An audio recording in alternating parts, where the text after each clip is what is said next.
The movie begins with a group of 3 friends who need to complete a film project for college. However, the problem is that they do not have a unique topic that could make their project stand out, something mysterious and interesting. At this point, Val takes everyone to her house to share an exciting idea. Her house is completely decorated in a slasher theme. Her friends are impressed by her house. Val has a deep interest in serial killers. She has placed pictures and several items related to serial killing around her home. She tells them about a serial killer who, 5 years ago, murdered 200 people while wearing a clown mask. People knew him by the name Mr. Creep. His fear spread so much that people even stopped leaving their homes. His method of killing was unique. He first kidnapped his victims, knocked them unconscious, then took them to his farm and killed them there. All these killings were broadcast live on an old TV. Val shares that she is part of a group that admires Mr. Creep, and from there she learns that Mr. Creep is still alive. His live broadcasts still appear on old TVs with antennas. John finds her story ridiculous, but Beth finds it very interesting. Even if it is just a story, they believe it would make an amazing film project. Excited, they arrange an old TV and antenna. John still feels their efforts are pointless,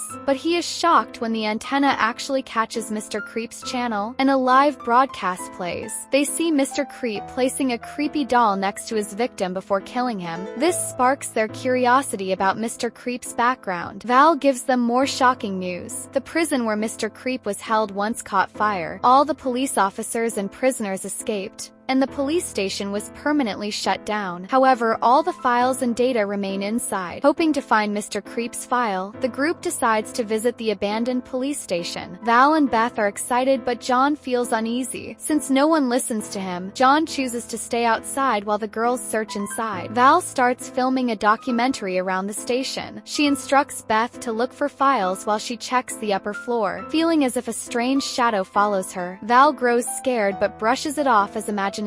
While checking the lockup, Val finds the same creepy doll shown in the live broadcast. As she films the doll, someone approaches from behind. When she turns, no one is there, but when she looks back, the doll has mysteriously disappeared. Before she can react, Mr. Creep appears in front of her and locks her inside the cell. Terrified, Val screams, attracting her friends who rush to save her. They ask who locked her inside, but Val, too scared, says nothing and insists they leave immediately. As they move away, the creepy doll is shown watching them from behind. Side, Val keeps shouting that everyone must leave the place immediately, or else he will come and kill her. After returning to Val's house, the friends ask her who was after her. Val reveals that Mr. Creep was chasing her. However, no one believes her. John starts thinking that Val is hallucinating because she knows too much about Mr. Creep and is now overly obsessed with him. He believes her mind has started creating hallucinations about Mr. Creep. The group still wants to watch more footage of Mr. Creep to continue working on their documentary. They call Val, but she is nowhere to be found. Her phone is also switched off, and she leaves without informing anyone. They decide to watch a tape of Mr. Creep, which contains police interrogation footage. In the tape, the police ask Mr. Creep where the dead bodies of the 200 victims are. They request him to return the bodies to their loved ones, but Mr. Creep refuses. He says that the bodies and souls belong to him now and will stay with him forever. Police ask him why he committed these murders. Mr. Creep explains that he did not kill them by choice. He was compelled. He says voices echo in his mind, forcing him to commit these acts. When the police ask whose voices he hears, Mr. Creep claims that it is the voice of God. According to Mr. Creep, God challenges him to kill 200 people. He then kills his son, his family, and himself. He would become the new god of the world. He says he has made a contract with God. Police further ask if he still hears those voices, and Mr. Creep confirms, adding that a name is echoing now, Beth. In the present, Beth, who is watching the tape, becomes extremely scared. She cannot believe how Mr. Creep mentions her name in a 20-year-old tape. Suddenly, the tape cuts off. Beth realizes her life is in serious danger. She wonders where she should seek help. While searching through the files, she finds the name of a journalist named Mary, who is known to be a fan of Mr. Creep. Just like Val, the group decides to visit Mary's house. Upon meeting her, they are shocked to see Mary's positive view about the serial killer. killer. Mary says that to them, Mr. Creep might be a killer, but to her, he is a good person. Mary shares that she knows Mr. Creep's life story. She explains that his parents tortured him, locked him in a room for weeks without food and water, and beat him severely. Over time, he developed hatred toward humanity. Mr. Creep loved a clown mask and kept it with him, but his mother, furious, decided to burn the mask while he was wearing it. The mask melted and stuck permanently to his face. Doctors tried to remove it but failed. Mr. Creep was forced to live his whole life with the burnt mask attached to his face. From that day on, he developed hatred against everyone and decided to become the god of the world. He started hearing God's voice and began killing people, becoming a serial killer. Mary promises to bring a file that could help with the documentary. After she leaves, Beth tells her friends that Mary is crazy for supporting a serial killer. However, Mary overhears them. Furious, she comes back with a knife and attacks them for speaking ill of Mr. Creep. Mary attacks the group to kill them. Before she can harm John, Beth intervenes. During the struggle, Mary accidentally stabs herself with her own knife and dies on the spot. Terrified, the group rushes to their car. Their fear deepens when they hear Mary's laughter from behind. Continuous laughter follows them, making them feel as if a spirit or soul is now after them, perhaps Mr. Creep himself. To find out the truth, they try calling Val, the one who knows the most about Mr. Creep. Val does not answer. When they reach her house, they find it empty. Meanwhile, Val is shown walking through the bushes, recording everything with her camera, scared that someone is after her. At Val's house, the group discovers that Val had decided to meet Mr. Creep. She had hacked into police systems to trace the location of Mr. Creep's current live broadcasts. She had already left to find him. Realizing the danger, Beth and John decide to rescue Val. John, still afraid, initially refuses, but after seeing Val crying on the old TV, the same channel where Mr. Creep's broadcasts appear, he changes his mind. Val, crying on screen, begs them to save her, saying her life is in danger. The group prepares for the rescue. Their friend Dave joins them. They each take a camera and a whistle so they can signal each other if separated. They agree that if they see Mr. Creep, they will immediately run without hesitation. Using the system, they locate Mr. Creep's hideout and head toward it. As they approach, their car suddenly stops working. A shadowy figure drags Beth out of the car and into the farm. Beth, terrified, tries blowing the whistle but no sound comes out. Meanwhile, John and Dave hear a whistle from another direction. When they follow it, they find no one. Returning to the car, they are shocked to see that the car has disappeared. Lost and scared, they again hear a whistle and run toward the sound. Instead of finding Beth, they find their car mysteriously back. As John opens the car door, he finds Mr. Creep's creepy doll inside. Before he can react, a shadow strangles him to death. Meanwhile, Dave and Beth reunite and decide to find both Val and John. They reach the hut from where Mr. Creep's videos are broadcast. They sense a shadow following them. Before the shadow can attack, they spot Val holding Mr. Creep's doll, behaving as if possessed. Val quickly turns and looks at Beth. The same moment, the shadowy figure kills Dave, leaving Beth unconscious. When Beth regains consciousness, she finds herself trapped inside a coffin alongside her dead friend. She panics, manages to escape, and runs toward a graveyard filled with numerous graves. Beth realizes it is Mr. Creep's graveyard, where he buries his victims. She desperately tries to escape and finds their car. Relieved, she opens the door, only for Mr. Creep to jump out, capture her, and kill her. Mr. Creep successfully kills all 4 friends. In the post-credit scene, Mr. Creep is shown once again hosting his eerie show, sitting proudly with the bodies of all 4 friends laid out in front of him. The movie ends on this chilling note. I hope you liked my video. If you did, please like and share it. And if you're new to the channel, don't forget to subscribe. We keep bringing such content regularly. Peace.